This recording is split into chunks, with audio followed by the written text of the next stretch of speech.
Hi hello అందరికీ నమస్తే. నేను ఈరోజు రామాయణం చదువుతున్నాను. నిన్న 10 days అయిపోయిందండి. ఈరోజు 11th డే. నిన్నటికి బాలకాండ కంప్లీట్ అయిపోయింది. ఈరోజు అయోధ్యకాండ స్టార్ట్ చేస్తున్నాను. ఎవరికైనా ఇంట్రెస్ట్ ఉన్న వాళ్ళు సబ్స్క్రైబ్ చేసుకొని వినండి. మీకు టైం లేకపోయినా వినొచ్చు దీన్ని. నేను నిన్న బాలకాండ కంప్లీట్ అయింది. ఈరోజు అయోధ్యకాండ స్టార్ట్ చేస్తున్నాను.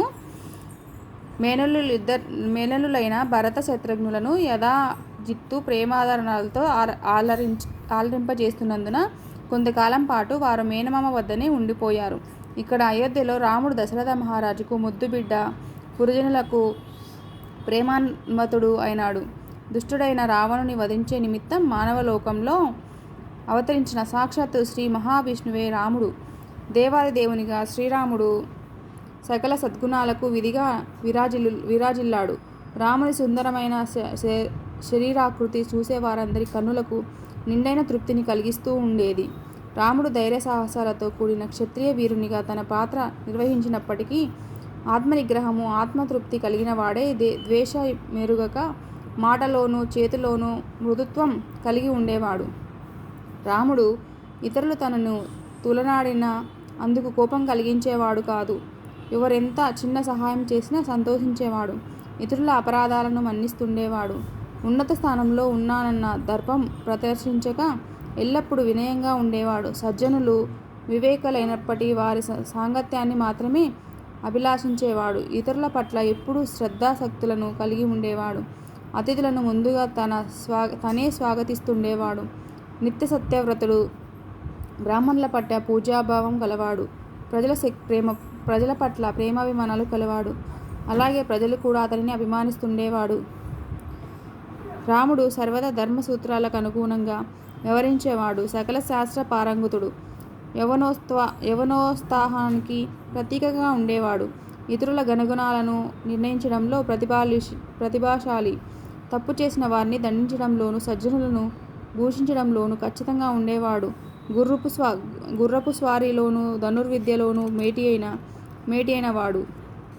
రధికులలో సాటిలేనివాడు. నిజానికి రాముడు త్రిలోకాధీశుడు, శాశ్వత కాలాని నియామకుడు. ఎంతటి దేవతలు గాని దానవులు గాని జయింప శక్యం కానివాడు. దశరథ మహారాజు తన రాజ్యాన్ని 60,000 సంవత్సరాల పాటు పరిపాలించారు. ఇప్పుడు వృద్ధుడై సత్తువ సన్నగిలినందున దేహపతనానంతరం ఊర్ధ్వగతికి తనను తాను సిద్ధం చేసుకునేందుకు గాను ఎట్టకేలకు రాచరికపు విధుల నుండి వైదొలగాలని అభిలాషించాడు. కానీ దశరథ మహారాజుకు రాబోయే దుర్దశను సూచిస్తూ ఎన్నో దుశ్శకునాలు పొడగొట్టసాగాయి. అందువల్ల వీలైనంత త్వరితంగా రాముణ్ణి వారసునిగా ప్రకటించాలని ఆయన ఆత్రుతతో ఉన్నాడు. ఇందుకుగాను దశరథ మహారాజు తన మంత్రులలోనూ పురప్రముఖులతోనూ సామంతులతోనూ ఒక సమావేశం ఏర్పాటు చేశాడు. అయితే ఆ సమావేశానికి జనక మహారాజును కేకముడిని ఎలాగూ తనకు సమర్థన అందిస్తారని విశ్వాసంతోనూ తొందరపాటుతోనూ లాంఛనంగా ఆహ్వానించలేదు. ఆ తర్వాత అందరూ సమావేశం కాగా దశరథ మహారాజు, నేను వృద్ధుడైనాను. ఇప్పుడు ఈ రాజసింహాసనాన్ని 27 ఏళ్ల యువకుడైన నా జ్యేష్ఠ కుమారుడైన రాముడికి అప్పగించాలనుకుంటున్నాను. పవిత్రమైన చైత్రమాసం వచ్చింది. రేపు మంగళప్రదమైన పుష్యమి నక్షత్రం ఆరోహణలో ఉంటుంది. అందువల్ల మీరు అనుమతిస్తే రాముడి యువరాజ పట్టాభిషేకోత్సవాలను రేపే ప్రారంభిద్దామనుకుంటున్నాను అని ప్రకటించాడు. సమావేశమైన మంత్రులు, రాజులు, పౌరులు అందరూ దశరథుడిని ప్రతిపాదనను ముక్తకంఠంతో ప్రశంసించారు. ఆ పైన వారంతా రాముణ్ణి మహావిష్ణువుతో సమానమని అభివర్ణిస్తూ అతని అసదృశ గుణగుణాలను ప్రస్తుతించారు. అందుకు దశరథ మహారాజు సంతుష్టి నొందటం మాత్రమే గాక హాయిగా ఊపిరి పీల్చుకున్నాడు. అందరూ నిష్క్రమించిన మీదట ఆయన పట్టాభిషేక ఉత్సవాలకు ఏర్పాట్లు వెంటనే ప్రారంభించవలసిందిగా వశిష్ఠ మునిని ప్రారంభించాడు. అంతటా వశిష్ఠుడు ప్రధాన సచివుడైన సుమంత్రుడితో ఉత్సవాలను మరుసటి రోజు ఉదయమే ప్రారంభించడానికి వీలుగా నగరాన్ని శోభాయమానంగా అలంకరించే ఏర్పాటుతో పాటు ఇతర సన్నాహాలన్నీ చేయవలసిందిగా ఆదేశించాడు. ఆ పైన దశరథ మహారాజు రాముణ్ణి రాజసభకు పిలువసంపాడు. రాముడు సభాగృహంతో ప్రవేశించి చేతులు జోడిస్తూ తండ్రిని సమీపించి ఆయన పాదాలను సాష్టాంగ ప్రణామాలు ఆచరించాడు. దశరథ మహారాజు కుమారుణ్ణి లేవనెత్తి గాఢంగా కౌలించుకున్న మీదట, ప్రియమైన రామ, నేను వృద్ధాప్యంతో అలసిపోయాను. నేను విశ్రాంతి తీసుకోవలసిన సమయం వచ్చిందనుకుంటున్నాను. అన్ని రకాల రాజభోగాలను తనివితీరా అనుభవించాను. అసంఖ్యాకమైన యజ్ఞయాగాలు చేశాను. అపార ధనరాశులను బ్రాహ్మణులకు వితరణ చేశాను. రామ, నీవు నీ జ్యేష్ఠ కుమారుడివి, ప్రియనందనుడివి. అంతేకాక మంత్రులు, పురుజనులు అందరూ కూడా నిన్ను అమితంగా ప్రేమిస్తున్నారు. కావున ఈ రాజసింహాసనానికి నిన్ను వారసునిగా ప్రకటించడానికి నేను ఏర్పాటు చేశాను అన్నాడు. రాముని సహచరులు కొందరు ఈ మాటలు వింటూనే ఈ అద్భుతమైన వార్తను కౌసల్యమాతకు తామే ముందుగా చేరవేయాలని భావిస్తూ ఆమె వద్దకు పరుగు తీశారు. ఈ వార్త విని ఆమె ఆనందంతో ఉప్పొంగిపోయి ఆ శుభవార్త తెచ్చిన వారికి బంగారాన్ని, ఆభరణాలను, గోవులను దానంగా ఇచ్చింది. ఆ తర్వాత రాముడు తన సౌధానికి తిరిగి వస్తుండగా దారి పొడవునా పురుజనులు అతనిని అభినందనలతో ముంచెత్తారు. ఈలోగా దశరథ మహారాజు విశ్రాంతి కోసం తన సౌధాంతర్భాగంలోకి ప్రవేశించాడు. అయితే మహారాజు నిద్రలోకి జారుకుంటున్న సమయంలో పదే పదే ఒక అశుభ సూచకమైన స్వప్నం రాగసాగింది. ఉలికిపాటుతో మేలుకొని ఆయన తక్షణమే రాముణ్ణి పిలుచుకొని రమ్మని సుమంత్రుణ్ణి పంపించాడు. కుమారుని తలపెట్టిన పట్టాభిషేకానికి ఏదో విఘ్నం రానున్నదని మహారాజు శంకించాడు. తండ్రి తనను మళ్ళీ రమ్మన్నాడని వినగానే రాముడికి కూడా ఒకంత సంశయం కలిగింది. హుటాహుటిన తండ్రి యొక్క సౌధానికి బయలుదేరి రాముడు తండ్రి గదిలోకి అడుగుపెట్టి తాను ఏమి చేయవలసి ఉందని ప్రశ్నించాడు. దశరథుడు రాముణ్ణి ఆలింగనం చేసుకుని, నాయన రామ, నిన్ను సింహాసనాధీష్ఠునిగా చూడాలన్న కోరిక తప్ప నా జీవిత వాంఛలన్నీ నెరవేరాయి. దురదృష్టవశాత్తు నా జాతకంలో సూర్యుడు, అంగారకుడు, రాహువులు గతుల కారణంగా ఇప్పుడు అతిహీనమైన దుర్భష వచ్చింది. అంతేగాక ఏవేవో పీడకలలు నన్ను కలవరపెడుతూ నాకేదో మహావిపత్తు రానున్నట్లు తోస్తున్నది. అందువల్ల చేయవలసిన కార్యాలన్నీ తక్షణమే చేసివేయాలన్న ఆతృతతో ఉన్నాను. నీ పట్టాభిషేక మహోత్సవాలు వెంటనే మొదలుపెట్టాలన్న తలంపుతో ఉన్నాను. నీ సోదరులు భరత శత్రుఘ్నులు లేకున్నా సరే నీవు సీతతో పాటు ఈ రాత్రి ఉపవాసంతో దీక్ష పూనాలి. ఆ పైన రేపు తెల్లవారుతూనే పట్టాభిషేకాన్ని సన్నద్ధుడివై ఉండాలి అని చెప్పాడు. రాముడు సీతతో మరునాటికి చేయవలసిన ఏర్పాట్ల గురించి చెప్పాలనుకొని తన సౌధానికి తిరిగి వచ్చాడు. అయితే ఆమె అక్కడ కనిపించకపోవడంతో రాముడు తన తల్లి నివాసానికి వెళ్ళాడు. రాముడు కౌసల్య గదిలో అడుగు పెట్టేసరికి ఆమె అర్ధనిమీలిన నేత్రాలతో, నిరోధించబడిన శ్వాసతో రామునికి సకల శుభ సంపదలు చేకూరే నిమిత్తం తమ కులదైవమైన నారాయణి మౌనంగా ప్రార్థిస్తూ దర్శనమిచ్చింది. ఆమె పరిచయ నిమిత్తం లక్ష్మణుడు, సుమిత్ర అచటనే ఉన్నారు. ఆమె ప్రార్థన ముగియంగానే రాముడు ఆమెతో, అమ్మ, తండ్రి గారు నన్ను తమ రాజసింహాసనానికి వారసునిగా ప్రకటించాలని అభిలషిస్తున్నారు అని చెప్పాడు. కౌసల్య ఆనంద బాష్పాలతో, నా వ్రతసాధన లేవి వ్యర్థం కాలేదు. నీవు సీత చిరకాలం సుఖ సంతోషాలతో వర్ధిల్లుదురుగాక అని ఆశీర్వదించింది. రాముడు మందహాసంతో తన సోదరులైన లక్ష్మణుని వైపు తిరిగి, ప్రియ సోదరా, నీవు నాకు ప్రాణతుల్యుడివైనందున నాతో కలిసి నీవు కూడా రాజ్యాన్ని పాలించాల్సిందే. నిజానికి నీవు లేకుండా నేను రాజభోగాలలో సుఖించడాన్ని కానీ, ఆఖరకు జీవించడాన్ని కానీ కనీసం ఊహించలేను అన్నాడు. ఆ తర్వాత రాముడు ఆనందోత్సాహాలతో తన సౌధానికి మరలి వచ్చాడు. సీతారాములిద్దరు కలిసి శ్రీమన్నారాయణుని పూజించి ఆ రాత్రికి విశ్రమించారు. ఈలోగా నగరంలో పురజనులందరూ జరుగునున్న ఉత్సవాల కోసం సంబరంగా ఏర్పాట్లలో తలమునకలై ఉన్నారు. అయోధ్యలోని వీధులన్నిటినీ సుగంధపూరిత జలాలతో శుభ్రపరిచి పరిమళభరితమైన పుష్పాలను వెదజల్లారు. ప్రతి ఇంటిలోనూ సభా స్థలాలలోనూ ప్రకాశవంతమైన ఆకర్షణీయమైన దీపాలను వెలిగించి రాత్రిని పగలుగా మార్చివేశారు. సముద్రంలోని అలలను తలపిస్తూ కోలాహలంగా జనసంద్రం ఉప్పొంగింది. అసంఖ్యాకమైన ఏనుగులు, గుర్రాలు, ఒంటెలు మహాసాగరంలోని భారీ జలచరాశులు తలపించాయి. అయితే అయోధ్య నగరంలో యావత్తు మహా అద్భుతంగా అలంకృతమై ఉండడం, వీధులన్నీ ఆనందోత్సవాలతో గుమిగూడిన పురజనులతో కోలాహలంగా ఉండటం దశరథ మహారాజు రెండవ భార్య కైకేయి యొక్క దాసి మందర చూసింది. ఈమెను దశరథునితో కైకేయి వివాహ సమయంలో ఆమె తండ్రి కేకయ రాజు అయిన అశ్వపతి అంతఃపుర దాసిగా పంపాడు. వాస్తవానికి మందర రావణ సంహారంలో తోడ్పడడానికై దేవతలచే పంపబడిన భూమిపై అవతరించిన ఒక అప్సరస. మందర ఆశ్చర్యంతో గతంలో రాముణ్ణి పెంచిన ఒక దాతి దగ్గరకు వెళ్ళి, ఏవమ్మా, ఇంతగా సంబరాలు జరుపుకోవలసినంత గొప్ప విశేషం ఇప్పుడేమి వచ్చింది? పట్టపగలు లేని సంతోషంతో కౌసల్య బ్రాహ్మణులను భూరిదానాలు చేస్తున్నదేమిటి అని ఆరా తీసింది. రేపు పుష్యమి నక్షత్రపు ఉచ్చస్థితిని పురస్కరించుకొని ఆ శుభముహూర్తాన దశరథ మహారాజు రాముణ్ణి తన రాజసింహాసనానికి వారసునిగా ప్రకటిస్తున్నాడు అని ఆ దాది బదులు పలికింది. ఊహించని ఈ వార్త మందర యొక్క ఈర్ష్యాపూరిత హృదయంలో శూలంలా గుచ్చుకుంది. మహారాజు తన రాణికి ఏదో వంచన తలపెట్టాడని అనుమానించిన మందర కైకేయి కోసం బయలుదేరింది. తన యజమానురాలు ప్రశాంతంగా తన సౌధానంలో పాన్పుపై పరుండి ఉండటం చూసి, లేవమ్మా మూర్ఖురాలా, నిన్ను ముంచెత్తుతున్న ప్రమాదం కళ్ళ ముందు ఎదుట జరుగుతున్నదేమిటి గ్రహించలేకున్నావా అంటూ అరిచింది. మందర ధోరణికి ఆశ్చర్యపడుతూ ఏమి జరిగిందని అమాయకంగా అడిగింది. ఏ విషయాన్నైనా ఒప్పించి మెప్పించగల విధంగా మాటలాడే కలలో ఆరితేరిన మందర అంతటా కైకేయికి భర్త పొగడపై అంతిమంగా అనుమానం కలిగే విధంగా చిలువల పలువలు చేసి చెప్పింది.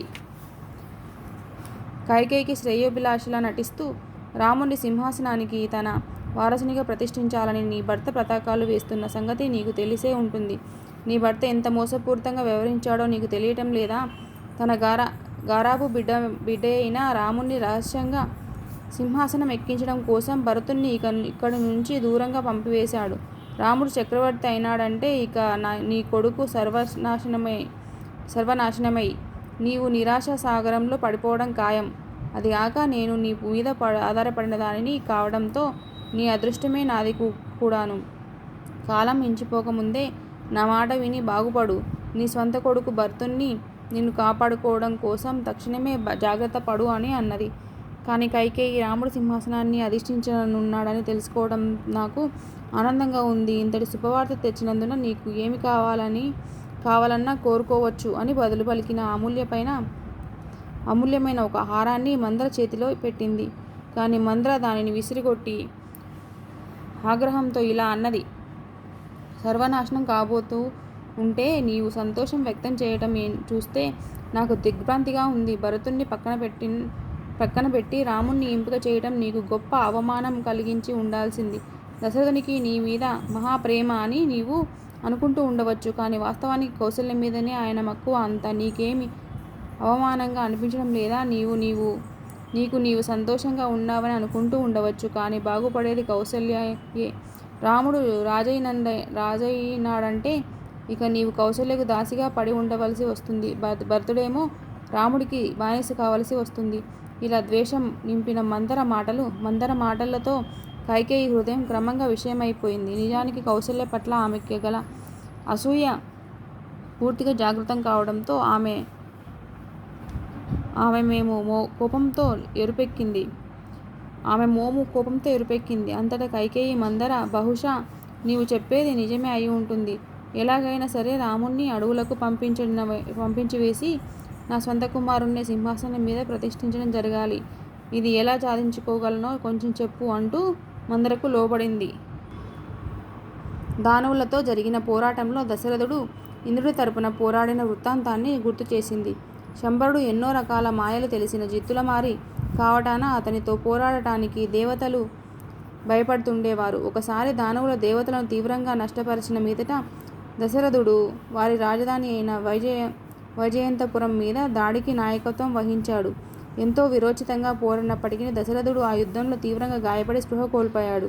అంతటా కైకేయి ఆయనకు యుద్ధరంగం నుంచి తప్పించి ఆయన ప్రాణాన్ని కాపాడింది. అనంతమైన కృతజ్ఞతాభావంతో దశరథ మహారాజు కైకేయికి 2 వరాలను ఇస్తానన్నాడు. అయితే అవసరం వచ్చినప్పుడు వాటిని అడుగుతానని కైకేయి బదులిచ్చింది. ఆ విషయాన్ని గుర్తు చేసి మందర ఇలా అంది. ఆయన వాగ్దానం చేసిన వరాలను అడుగవలసిన సమయం ఇదే.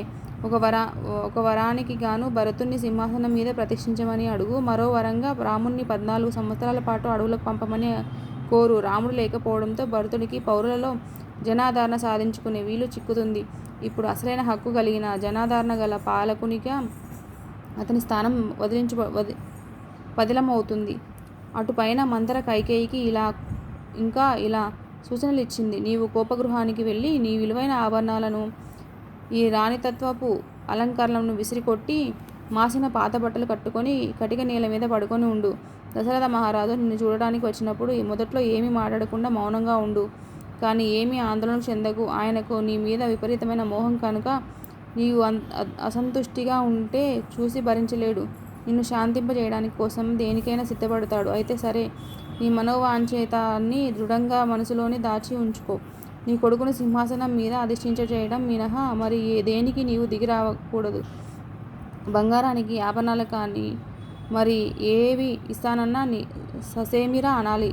ఆయన వాగ్దానం చేసి ఉన్న 2 వరాల గురించి ఆయనకు గుర్తు చెయ్యి.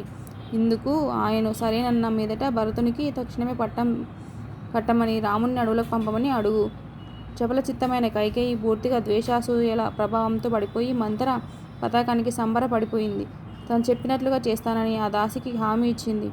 నిజానికి మందర చేసిన దుష్బోధతో సకల తరతరానికి భరతుణ్ణి చక్రవర్తిగా చేయాలన్న ఆలోచన కైకేయిలో బలంగా నాటుకుపోయింది. మందరను తన పాలిట భాగ్యదేవతగా భావిస్తూ ఒక పిచ్చిదానిలా కైకేయి ఆమెకు పొగడ్తలతో ముంచెత్తింది. ప్రియమైన మందర, గునివాళ్ళు సాధారణంగా పాపబుద్ధి గలవారైనప్పటికీ నీవు మాత్రం వివేకశాలిని, గౌరవనీయురాలివి. పూర్వకంగా చెప్పబడే నీ దేహం ఎంతో అందమైనదని నాకు అనిపిస్తున్నది. నిజానికి నీవు గాలికి వంగిన తామర పువ్వులా వంగి ఉన్నావు. అలా నీ రూపం ఎంతో మనోహరంగా ఉంది. అంతేగాక నీ వక్షోజాలు పెద్దవిగా అందంగా ఉండి అవి క్రిందికి వంగి ఉండి నీ మృదువైన నాభిని గుర్తుపరుస్తున్నాయి. నీ పిడుదలు హుందుగాను, నీ జశునాలు నునుపుగాను కుదురుగాను ఉన్నాయి. ఉజ్వలమైన పట్టు చీరలో నీవు కొంచెం మెరుస్తూ కనిపిస్తున్నావు. నీ మృదువైన పాదాలను చుట్టుకొని ఉన్న నీ అందియలు వినసొంపుగా గనగనమంటున్నాయి. రథచక్రపు నడిమి భాగమంతా పెద్దదిగా ఉన్న నీ గూను వంపులోనే నీ రాజకీయ చాతుర్యపు విజ్ఞానమంతా దాగి ఉన్నట్లుంది. నా ప్రియమైన మందర, భరతుణ్ణి రాజవారసునిగా ప్రతిష్ఠించినప్పుడు నీ గూనువంపును స్పష్టమైన బంగారు గొలుసుతో అలంకరిస్తాను. రాముణ్ణి అడవులకు ప్రవాసం పంపినప్పుడు నీ గూనువంపుకు నేను నీ గంధం పూస్తాను. ఓ మందర, నీకు మహద్భుతమైన దుస్తులను, ఆభరణాలను బహుకరించి ఇతర గూని స్త్రీలందరినీ నీ దాసినిగా చేసి వారి చేత నీ కాళ్ళు వత్తిస్తాను అంటూ ఏవేవో పలికింది. ఈ లోపల రాముడు పట్టాభిషేకానికి అవసరమైన ఏర్పాట్లన్నీ పూర్తి చేసిన దశరథ మహారాజు కైకేయిని చూడగోరి ఆమె సౌధానికి తిరిగి వచ్చాడు. చిన్నరాణి కోసం ఆశతో వచ్చిన దశరథ మహారాజుకు తాను ఆమె గదిలో అడుగు పెట్టగానే ఆమె కనిపించలేకపోయేసరికి ఆశ్చర్యపడ్డాడు. దగ్గరలోనే ఉంటుందని ఆమెను పేరు పెట్టి పిలిచాడు. కానీ బదులు లేకపోవడంతో ఆయనకు అనుమానం కలిగింది. ఎందుకంటే ఇంతకు ముందెన్నడూ ఆమె చెప్పకుండా తన గృహాన్ని విడిచి వెళ్ళలేదు. చివరికి ఒక దాసిని అడుగగా కైకేయి కోపగృహంలోకి వెళ్ళినట్లు దశరథ మహారాజుకు తెలియచింది. ఆందోళిత హృదయంతో ఆయన హడావిడిగా అక్కడకు వెళ్ళాడు. గదిలోకి ప్రవేశించి మహారాజు అక్కడ కైకేయి కటిక నేలపై పడి ఉండటం చూసి దిగ్భ్రాంతికి లోనైనాడు. ఆమె ఆభరణాలు దండల చుట్టూ పడి ఉన్నాయి. ఆమె దివి నుండి భూమిపై పడిన అప్సరసలా ఉంది. అందమైన తరుణి అయిన కైకేయి మహారాజు మనసులో ప్రాధానికతమైన ప్రియురాలు. అందువల్ల ఆమెను అలాంటి స్థితిలో చూసి ఆయన తీవ్రమైన వేదనను, ఆనందనకు లోనయ్యాడు. మోకాళ్ళ మీద నిలిచి మహారాజు ప్రేమ మీర ఆమె ముఖాన్ని నిమురుతూ, నా ప్రియమైన కైకేయి, నీకు వచ్చిన బాధ ఏమిటి? నీ విషాదానికి కారణం ఏమిటి? ఏదైనప్పటికీ ఆ బాధను తొలగించడానికి నేను సిద్ధంగా ఉన్నాని అని తెలుసుకో. నీవు నీ పట్ల తగిన శ్రద్ధ చూపడం లేదా? నీ సవతులతో ఏదైనా గొడవ పడ్డావా? ఎవరైనా నీకు కోపం తెప్పించే పని ఏదైనా చేశారా? నా ప్రియతమా, దయచేసి నేను నీ దాసుడినని తెలుసుకో. నీకు సంతోషం కలిగించే ప్రయత్నానికి నేనెన్నడూ వెనుకాడను. దయచేసి స్వేచ్ఛగా మాట్లాడు. నీకు బాధ కలిగిస్తున్నదేమిటో నాకు చెప్పు. ఉదయిస్తున్న సూర్యుడు ప్రాతకాలపు మంచును మాయం చేసినట్టుగా నీ దుఃఖాన్ని నేను పారదొలుతాను అంటూ తన ప్రియతమ రాణిని వేడుకున్నాడు.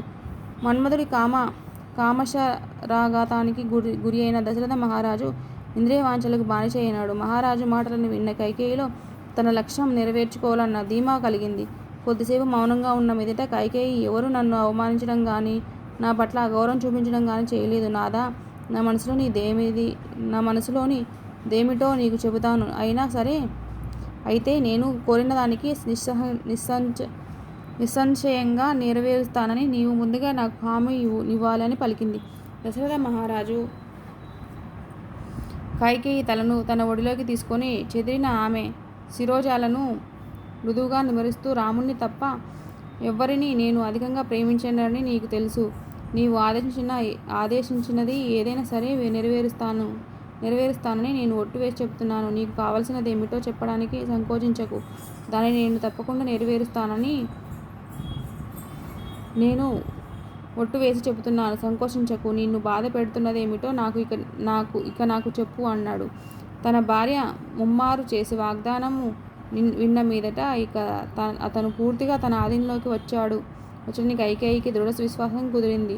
తమ కుమారుని పట్ల గల పక్షపాతి బుద్ధి నుండి ఉత్పన్నమైన ప్రబలమైన మండుతున్న వాంఛ తనను ప్రేరేపించగా రాణి భయంకరమైన ఈ కింది పలుకులు పలికింది.